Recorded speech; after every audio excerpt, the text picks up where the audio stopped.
आहे, त्यामुळे नागरिकांची या ठिकाणी तारांबळ उडालेली पाहायला दिसून आली। तसंच मुंबई उपनगर असेल किंवा मुंबई असेल काही भागामध्ये पाणी देखील साचलेलं पाहायला मिळालं। त्यामुळे हवामान खात्याकडनं काल आणि आज रेड अलर्ट हा जारी करण्यात आलेला आहे। आता आपण मरीन ड्राईव्ह परिसरामध्ये आहे। आपण या ठिकाणी बघू शकता पावसाला सुरुवात झालेली आहे आणि नागरिक या पावसाचा आनंद घेण्यासाठी मरीन ड्राईव्ह परिसरामध्ये दाखल झालेले आहे। तसंच नागरिकांना आव्हान देखील या ठिकाणी राज्य सरकारकडून आणि महानगरपालिकेकडून करण्यात आलेलं आहे, कारण की दुपारी 3:15 समुद्राला मोठी भरती येणार आहे, म्हणजे हाय टाईडला या ठिकाणी सुरुवात होणार आहे आणि लाटांची तब्बल उंची आपण 4.25 मीटर असण्याचा अंदाज या ठिकाणी वर्तवण्यात आलेला आहे आणि मोठमोठ्या लाटा या ठिकाणी उसळणार आहेत। त्यामुळे नागरिकांनी समुद्र ठिकाणी असेल किंवा धबधबा असेल किंवा इतर ठिकाणी जाऊ नये असं आव्हान देखील करण्यात आलेलं आहे, कारण की आज रविवारचा दिवस आहे। रविवारच्या दिवशी नागरिक बाहेर फिरायला जात असतात आणि तिकडे कोणतीही चुकीची घटना घडू नये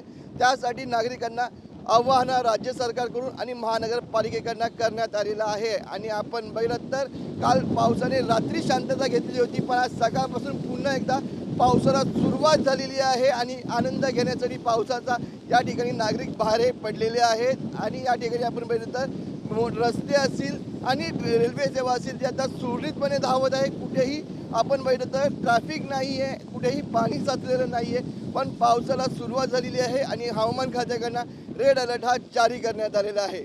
व्हिडिओ जर्नलिस्ट ललित चौधरीसह मनोज जायकर, जय महाराष्ट्र न्यूज, मुंबई।